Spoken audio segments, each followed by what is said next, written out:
What if I told you that the greatest maritime power in history was terrified of water? Rome, whose legions were unmatched on land, viewed the sea as a foreign and hostile element.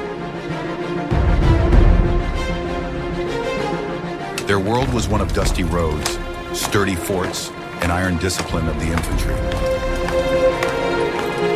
The sea belonged to others, the Greeks, the Phoenicians, and their descendants, the Carthaginians. For them, the waves were home, and ships were an extension of their bodies. But history presented Rome with an ultimatum. Either conquer the sea, or the sea and your enemies will consume you. This is the story of how a nation of land farmers and soldiers who did not know how to build warships and did not know the tactics of naval combat was forced to become the masters of the seas. They did not just learn, they rewrote the rules, turning naval battles into land battles on floating platforms. Watch the video to the end, and you will learn how one ingenious and crude mechanism, invented out of desperation, allowed the Romans to turn their main disadvantage into a decisive advantage. What if I told you that absolutely everything you believed about the legendary Roman military power and dominance is incomplete and misses a critical aspect? We habitually imagine majestic Rome as a colossal maritime empire whose unshakable power extended unhindered across the vast Mediterranean from Spain to Egypt. But at the very beginning of their historical development, the Romans were exclusively a land-based agrarian power of peasants, with a deeply rooted mentality of cautious farmers and tillers of the soil, rather than brave sailors and navigators. The sea was a foreign and hostile element for a people who grew up among hills and fields, not on the ocean shore. For the typical early Roman of the 3rd century BC, the endless sea was an ominous source of irrational fear and numerous superstitions, rather than an enticing opportunity for trade and conquest. It was a completely unpredictable, deadly element, populated in their primitive imagination by terrifying mythical monsters such as Scylla and Charybdis. Their entire traditional economy, conservative culture, and proven military doctrine were firmly and inextricably tied to the solid ground beneath their feet. Romans felt confident only on land, where they could set up camp and fight in formation, while the sea deprived them of this grounding in both the literal and figurative sense. They methodically built the best straight roads in the known world out of stone, rather than fast ships with sails. Their real military strength lay in the unique ability of a disciplined legion to advance methodically and relentlessly on land, build fortified camps overnight, and mercilessly crush any enemy in a tight formation of spears. Water, however, completely deprived them of all these hard-won tactical advantages, rendering them useless. On a swaying deck, it was impossible to build a phalanx or dig a trench. Everything that Roman soldiers had been taught since childhood lost its meaning in naval combat, where different laws of physics and tactics ruled. Their first primitive ships were extremely few in number and clumsy, designed exclusively for cautious coastal navigation along the shore and small-scale trade along the coast of their native Italy, without straying far from land. The Romans categorically lacked both centuries of accumulated seafaring experience and advanced shipbuilding technologies for the construction of real large military fleets consisting of hundreds of ships. They looked with fear and envy at the great recognized maritime powers of their time: Carthage, Rhodes, Athens. As a peasant looks at the unattainable stars, not understanding how it is possible to live on the water. Mighty Carthage, the direct heir to the ancient Phoenician seafaring traditions of millennia, ruled the Western Mediterranean unchallenged and confidently as the undisputed master. Their huge fleet of hundreds of fast ships was incredibly swift and maneuverable, manned by experienced professional crews who knew every wind and current. For the Carthaginians, naval combat was a high art of warfare based on lightning-fast maneuvers, precise trajectory calculations, and crushing ramming of the enemy ship's bow. Their triremes were the perfect weapon of their era, honed by centuries of evolution. The inexperienced Romans, however, were categorically unable to fight so masterfully on the water according to the enemy's rules. Their few unwieldy ships were clumsy copies of foreign models, and their rookie sailors were completely inexperienced in maritime affairs and suffered from seasickness.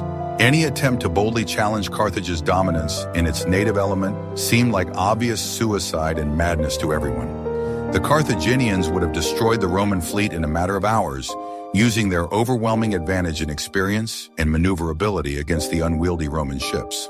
This fundamental, irrational fear of the sea and complete inability to effectively conduct military affairs on water were the main strategic vulnerability of the rapidly growing Rome of the 3rd century BC. They could successfully control the entire Apennine Peninsula on land with the force of their legions, but were effectively locked into their peninsula by invisible chains. The sea was an insurmountable barrier and prison wall, rather than a convenient bridge to new and tempting conquests and riches. Each wave was a reminder of the limits of Roman power and ambition. The far-sighted Romans understood keenly from bitter experience that until they radically solved this critical problem of maritime supremacy, their territorial growth and influence would be severely limited to the land. Any enemy with a strong navy could ravage their defenseless coastline with raids with complete impunity and completely block their vital maritime grain trade. This was a humiliating position of weakness that the proud and extremely ambitious Roman people could not psychologically accept for long without losing their self-respect. The fear of the sea had to be overcome. Otherwise, Rome would remain forever a regional land power with no future.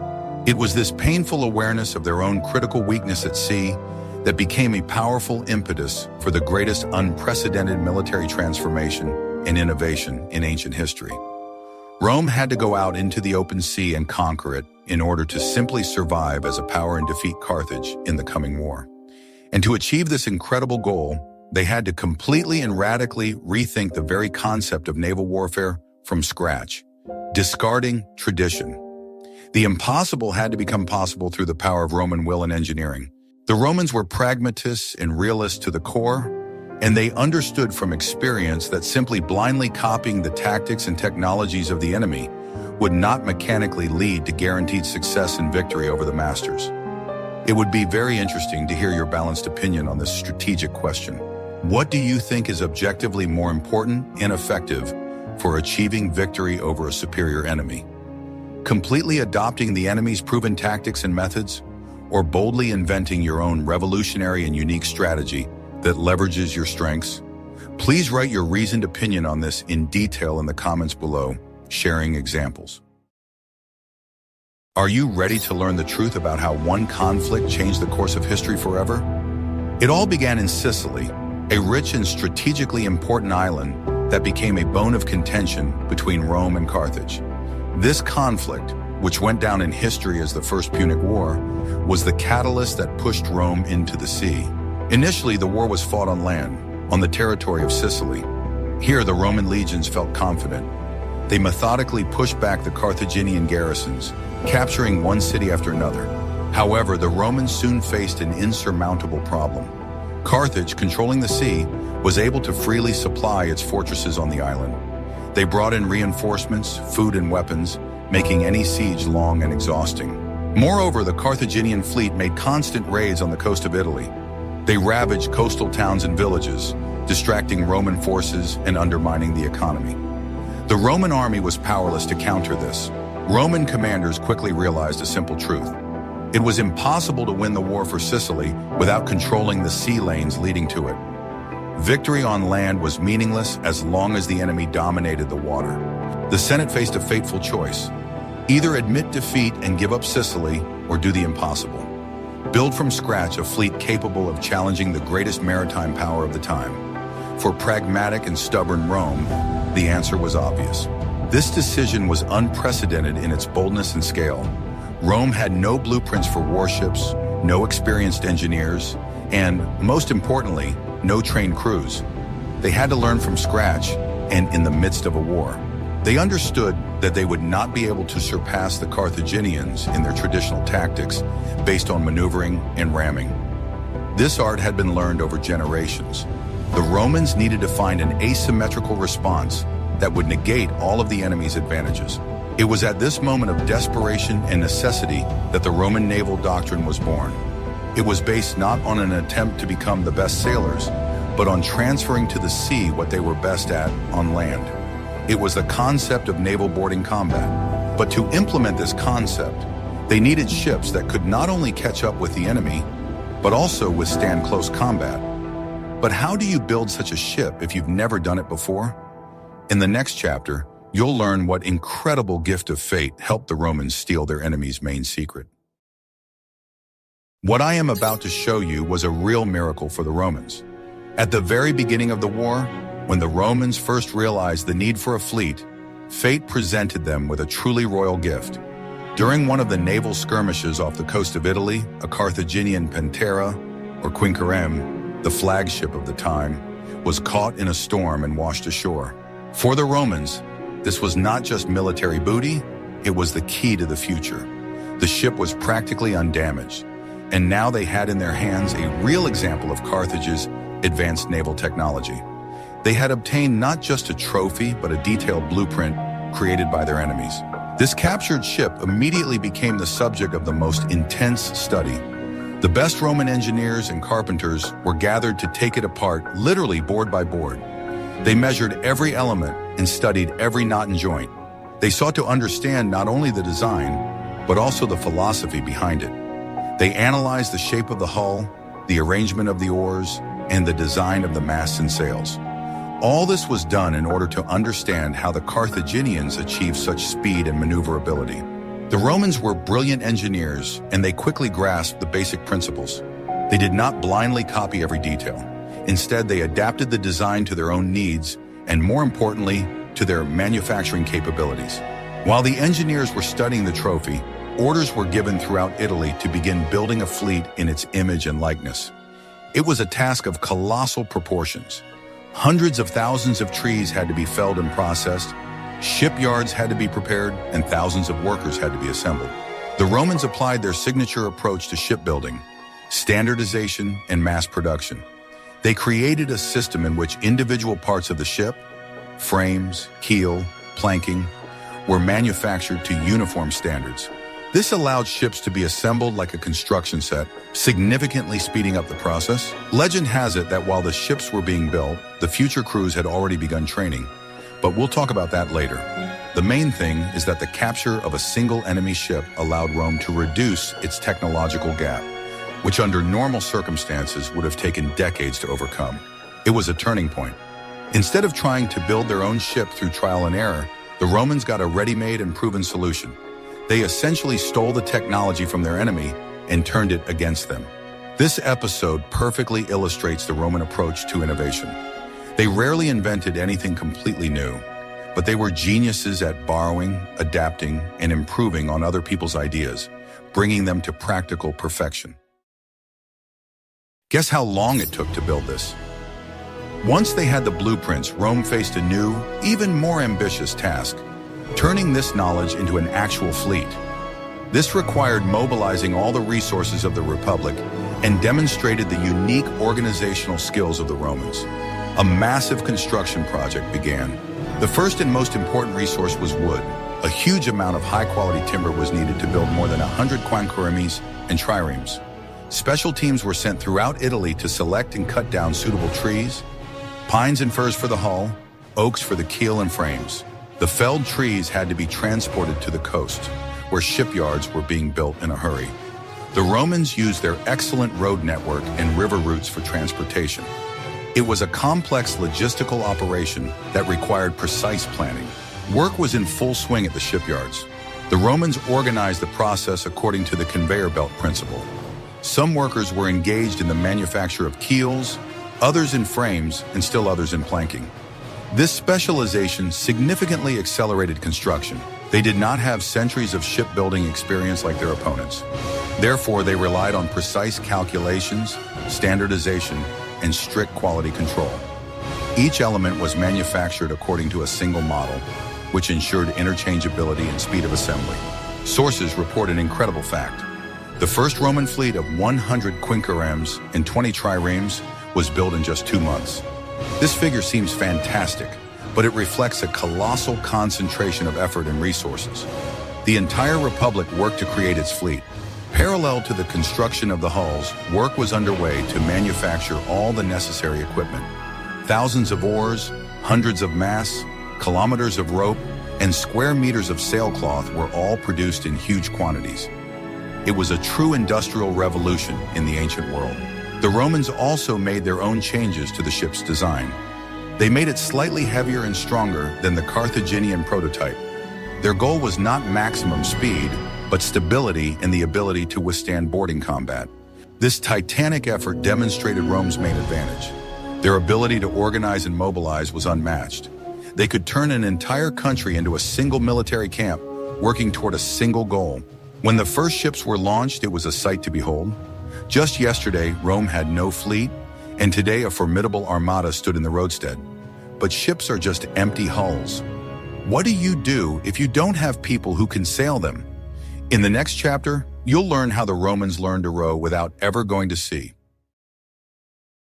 Now that Rome had ships, the most difficult problem arose: crews. There were practically no experienced sailors in the Republic, and to operate a single quinquereme required about 300 rowers, whose actions had to be brought to absolute automatism. The Carthaginians had honed their skills over generations. Their rowers were professionals, capable of performing the most complex maneuvers on command. The Romans, on the other hand, had to create such crews from scratch and in the shortest possible time. Here they applied another ingenious and unorthodox solution. Realizing that training directly on the water would be long and dangerous, they moved the training to land. Special training camps were built along the entire coast. In these camps, wooden platforms were erected, exactly imitating the decks and rowers' benches on a real ship. The future crews sat on these structures just as they would have sat on a quinquereme. They held real oars in their hands. The commands were given by a special officer who set the rhythm with a hammer or flute. The recruits, many of whom had never seen the sea in their lives, learned the most important thing: synchronization. They practiced a unified stroke, turning and braking. These training sessions were exhausting. Day after day, from dawn to dusk, thousands of people sat on wooden benches and monotonously swung their oars. They honed their movements to muscle memory so that they could act without thinking in battle. This approach solved several problems at once. First, it was completely safe. There was no risk of losing ships or people due to inept actions. Second, it allowed a large number of rowers to be trained at the same time while the ships were still being built. When the fleet was ready, the partially trained crews boarded the ships. All they had to do was apply the skills they had mastered on land to the water. Of course, they lacked real sea experience, but the foundations had already been laid. This episode of land-based training became legendary. It demonstrates the pragmatism of the Romans and their ability to find simple and effective solutions to the most complex problems. They could not compete with the enemy in experience, so they relied on discipline and drill. As a result, when the Roman fleet first set sail, it was manned by crews who may not have been skilled sailors, but knew how to do the most important thing. They knew how to row in unison and with power on command, and for the new Roman tactics, that was quite enough. The Romans understood perfectly well that even with new ships and trained rowers, they would not be able to defeat the Carthaginians in a maneuverable battle. Ram tactics required precision skills that they did not have. They needed to come up with a way to impose their own style of combat on the enemy. It was then that an anonymous Roman engineer created a device that turned the tide of war. It was simple, crude, but devilishly effective.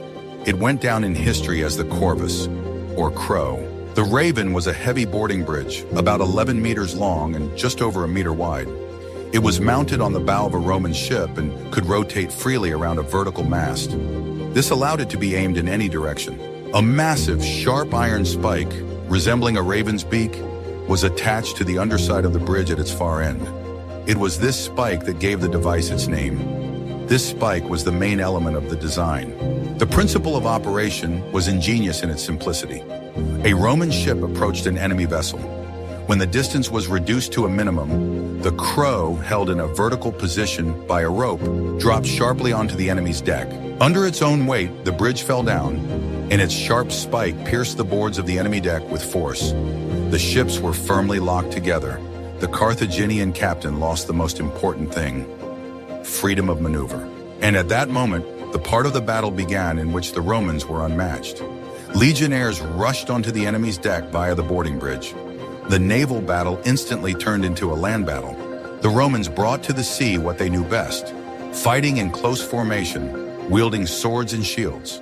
The Carthaginian crews, consisting mainly of rowers and a small number of marines, were not prepared for this. They could not withstand the disciplined and well-armed Roman infantry on their own deck. The corvus completely changed the rules of the game. It nullified all the Carthaginians' advantages in speed and maneuverability. Now the outcome of the battle was decided not by skillful maneuvering, but by the strength and training of the boarding party. This invention was the embodiment of Roman military genius. They did not try to surpass the enemy in their strengths. Instead, they created an asymmetrical weapon that allowed them to use their own strengths. But did this simple and ingenious device work in the conditions of a real naval battle? In the next chapter, you will learn how the Raven underwent its first baptism of fire. The first serious test for the new Roman fleet and its secret weapon was the Battle of Melas in 260 BC. The Roman armada, commanded by Consul Gaius Duilius, encountered the experienced Carthaginian fleet. The Carthaginians were absolutely confident of victory.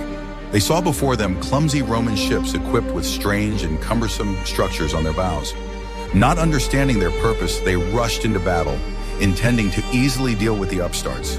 This was their fatal mistake.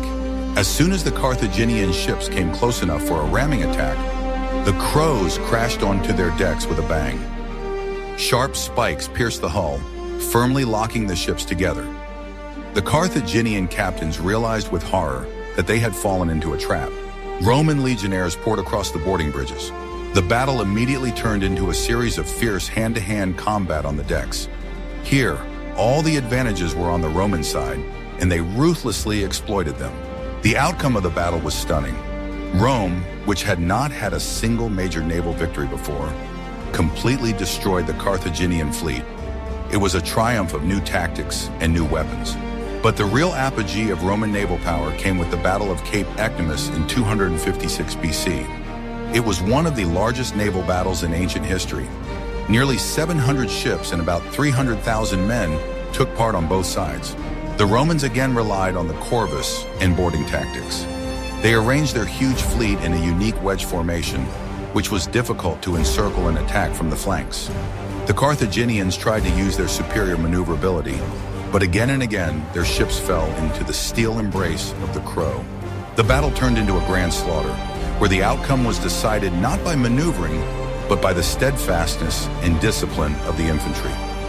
Once again, the Roman legionaries proved their superiority. Rome's victory was complete and unconditional, opening the way for them to invade Africa. These two battles completely changed the balance of power at sea. The Romans proved that their innovative approach worked.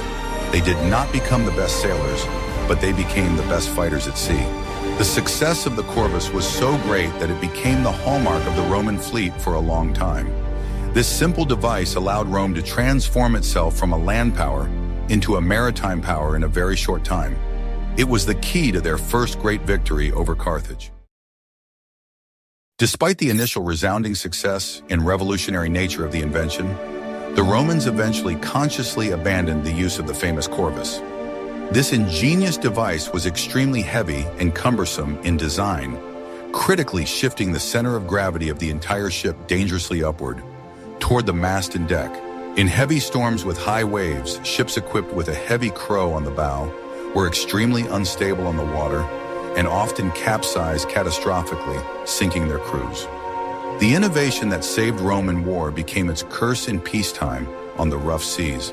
After several maritime disasters and tragedies, when entire fleets of dozens of ships were lost en masse, not at the hands of enemy sailors in battle, but due to unpredictable bad weather and storms, the pragmatic Romans finally understood and acknowledged that the corvus had been extremely useful in the early stages of conquering the sea against Carthage, but had now become a dangerous burden and weakness.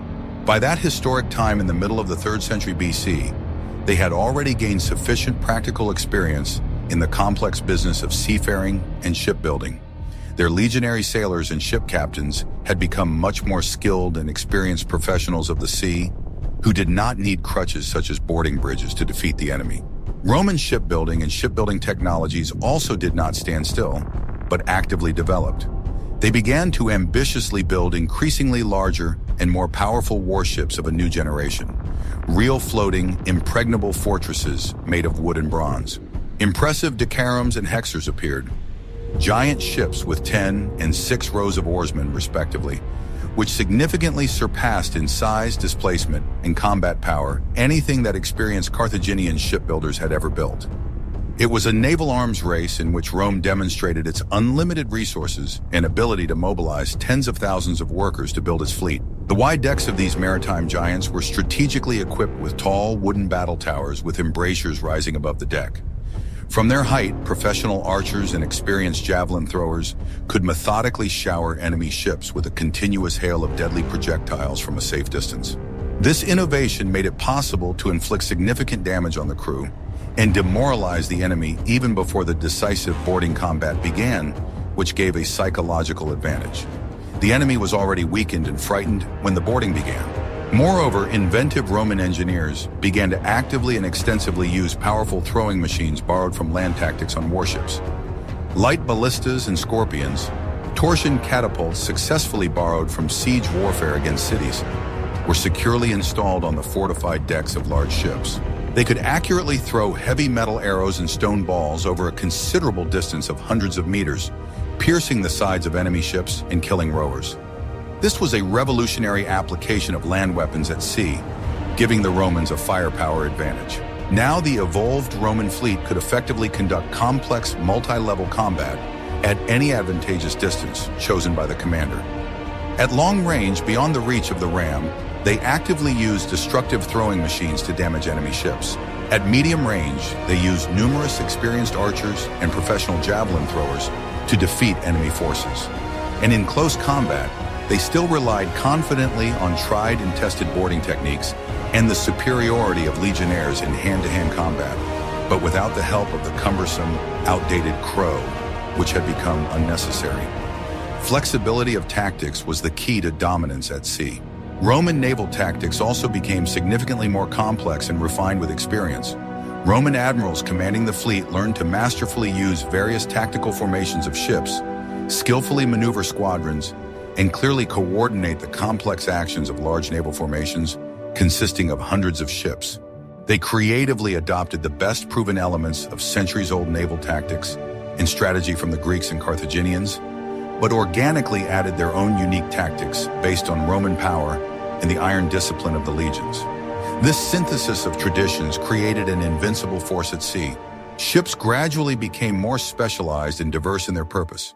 In addition to heavy, unwieldy ships of the line for general battles, light, fast liburns, maneuverable ships with 2 rows of oars, were actively built.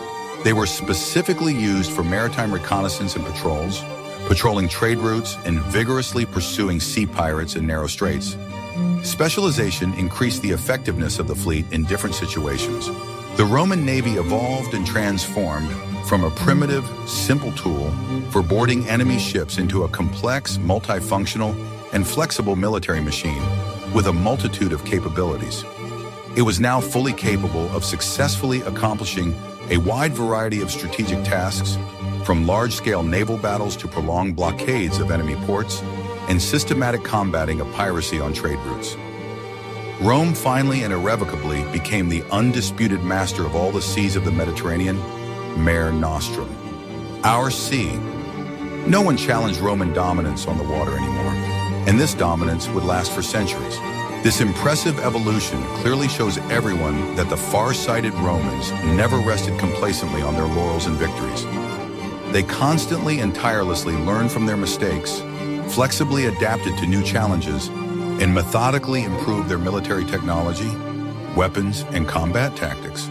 It was this unique ability to continuously develop, learn, and innovate that made them virtually invincible on both land and sea for centuries. Victory over Carthage and other rivals gave Rome complete control of the Mediterranean Sea. They began to call it Mare Nostrum, which translates from Latin as our sea. It was not just a beautiful name, but a reflection of geopolitical reality. For the first time in history, the entire Mediterranean basin was under the control of a single power. The Roman fleet was no longer needed to wage major wars against an equal opponent. Its main task became maintaining order and ensuring the security of maritime communications. One of the most important functions of the fleet was to protect trade routes. The sea was the main transport artery of the empire. Goods, raw materials, building materials, and, most importantly, grain were transported along it. The supply of Rome itself and its huge armies depended entirely on grain shipments from Egypt, North Africa, and Sicily. Huge transport ships, the so-called grain fleets, constantly plied these routes. Military ships accompanied them, protecting them from any threats. The Roman fleet ensured the rapid transfer of legions to any point in the empire. In the event of a rebellion in one of the provinces or a threat on the border, troops could be quickly delivered by sea to where they were needed. This gave the Roman military machine incredible mobility. Ports throughout the Mediterranean were expanded and fortified. Lighthouses, piers, and warehouses were built. Rome created an extensive naval infrastructure that supported the activities of the fleet and trade. Roman engineers learned to build artificial harbors in places where there were no natural bays. They developed waterproof concrete that allowed them to erect massive structures directly in the sea. The port at Ostia, Rome's sea gate, was an engineering marvel of its time. Control of the sea was the basis of the Roman Empire's economic prosperity and political stability. It connected scattered provinces and facilitated the exchange of goods, ideas, and cultures. The sea ceased to be a barrier and became the main unifying factor. The peace and order established at sea by the Roman fleet was called Pax Romana, or Roman peace. For several centuries, the Mediterranean Sea was a zone of free and safe trade, which contributed to unprecedented economic growth. The Roman fleet was the guarantor of this prosperity. Thus, the invention of naval warfare for Rome resulted in more than just military victories. It became the foundation on which the entire economic and logistical system of their vast empire was built. Control of the sea was synonymous with control of the world. In the late turbulent period of the dying republic, shortly before the establishment of the absolute power of the empire, the entire Mediterranean Sea faced a serious and growing threat. Mass organized piracy on an unprecedented scale. Numerous pirates, based mainly in mountainous Cilicia in southern Asia Minor and wild Illyria on the Adriatic, aggressively formed powerful fleets of dozens of fast ships. They mercilessly plundered defenseless merchant ships, brazenly attacked wealthy coastal cities, and captured thousands of people, including Roman citizens, for ransom or to be sold into slavery in the markets. It was true maritime anarchy, undermining the economy and prestige of Rome, which was unable to protect its citizens on its own sea. The problem of lawlessness reached such catastrophic proportions and threatening proportions that brazen pirates began to openly threaten vital grain supplies from Egypt and Sicily to crowded Rome, threatening famine and riots. They acted with incredible audacity, arrogance, and virtually complete impunity for years, mocking a powerless Rome. Their numerous fortified bases and lairs were strategically scattered along the vast Mediterranean coastline, in inaccessible sheltered bays and impregnable mountain gorges, where Roman ships were afraid to venture. The pirates felt like masters of the sea, and Rome suffered humiliation. The concerned Roman Senate finally understood and acknowledged that timid half measures and isolated punitive expeditions would never solve this systemic problem at its root. An unprecedented, large-scale, and decisive military operation was needed to clear the entire sea at once. In 67 BC, this critically important task of national significance was officially entrusted to one of the most talented and successful commanders of the time, Gnaeus Pompeius Magnus, who had already become famous for his victories on land. He was a man capable of thinking strategically and acting decisively without hesitation. Pompey was granted absolutely unprecedented, extraordinary powers, which no Roman commander had ever had before in the history of the Republic. He was given sole command of a huge fleet of 500 warships of all types, a land army of 120,000 elite legionaries, and virtually unlimited financial resources from the state treasury for the operation. His dictatorial power and imperium extended to the entire Mediterranean Sea without exception, and to a significant strip 75 kilometers deep into the coastal territory for the pursuit of enemies. It was a power almost equal to that of an emperor, which caused concern among conservative senators who feared dictatorship. The brilliant Pompey approached this complex task methodically, with characteristic Roman methodicalness, planning, and an ingenious, innovative strategy of coverage. He wisely refrained from senselessly chasing individual fast pirate ships across the sea, as his predecessors had done. Instead, he revolutionarily divided the entire vast Mediterranean Sea into 13 manageable sectors of responsibility, each of which was personally supervised by one of his trusted legates commanders with his own designated squadron and troops. It was decentralized management with centralized planning, a revolutionary idea for its time. The operation itself was carried out with lightning speed and perfectly coordinated according to a single plan from the center. In all 13 sectors, Roman military fleets simultaneously launched an attack according to a predetermined schedule. They moved methodically from west to east, like a huge untowable fishing net, systematically driving the pirates into a trap at their main base in mountainous Cilicia. It was a model of strategic planning and coordination of the actions of huge forces across a space of thousands of kilometers. The cornered pirates were completely deprived of the opportunity to maneuver freely, escape to the open sea, and hide in other familiar regions of the Mediterranean. The omnipresent Roman fleet tightly blocked absolutely all exits from the sectors and methodically and systematically combed every island, every bay, and every hiding place in search of enemies. The Romans mercilessly destroyed the pirates' fortified bases and hideouts one by one with fire and sword, and the captured ships were burned on the shore. The circle was closing inexorably, and the pirates had nowhere to flee from retribution. The final bloody stage of the operation unfolded off the rocky shores of Cilicia, the pirates' last refuge. Here, the triumphant Pompey gathered his main strike forces of the fleet and dealt a crushing final defeat to the cornered pirates in a decisive large-scale naval battle at Cora.